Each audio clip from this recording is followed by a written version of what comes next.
নতুন বছর এলে কোরিয়ার আকাশে হাজার হাজার আলোর উৎস দেখা যায়।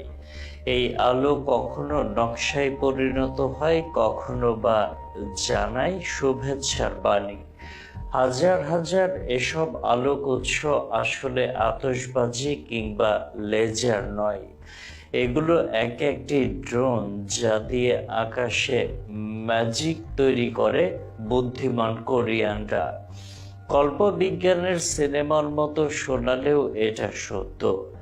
কোরিয়া এখন নতুন বছর উদযাপন করছে এমন এক প্রযুক্তির মাধ্যমে, যা আতশবাজির যুগকে অনেকটা পেছনে ফেলে দিচ্ছে।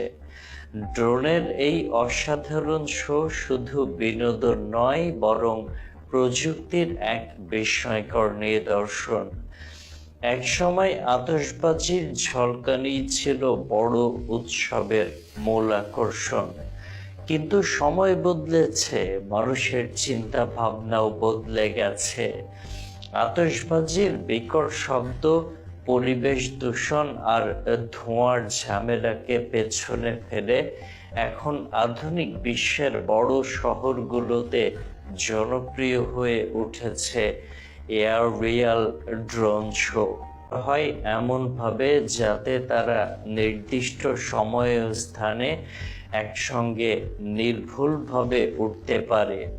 কোরিয়ার এই ড্রোন শোতে ব্যবহার করা হয় অত্যাধুনিক কম্পিউটার অ্যালগোরিদম, যা প্রতিটি ড্রোনকে এমনভাবে পরিচালিত করে যেন তারা একে অপরের সঙ্গে সামঞ্জস্য রেখে নিখুঁতভাবে আকাশে নানা আকৃতি তৈরি করতে পারে।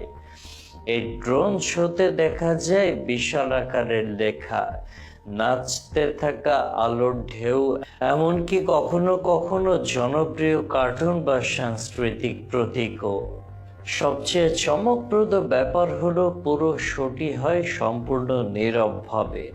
কোনো বিকট শব্দ নেই, নেই কোনো ধোঁয়া বা দূষণ। শুধু আকাশ জুড়ে একের পর এক ভেসে ওঠে দৃষ্টিনন্দন আলোকচিত্র। কিন্তু এই ড্রোনগুলোর পারফরমেন্স ঠিক রাখাটা মোটেও সহজ কোনো কাজ নয়। প্রতিটি মুহূর্তে প্রতিটি ড্রোনের সঠিক অবস্থান হিসাব করা লাগে, যাতে তারা পরস্পরের সঙ্গে ধাক্কা না খায়। এই কারণে অত্যাধুনিক জিপিএস প্রযুক্তি ব্যবহার করা হয়, যা সেকেন্ডে হাজারবার প্রতিটি ড্রোন শো অনেক বেশি নিরাপদ, কার্যকর ও দীর্ঘস্থায়ী। তাছাড়া এটি পুনরায় ব্যবহারযোগ্য, যেখানে আতশবাজি একবার ব্যবহারের পর নষ্ট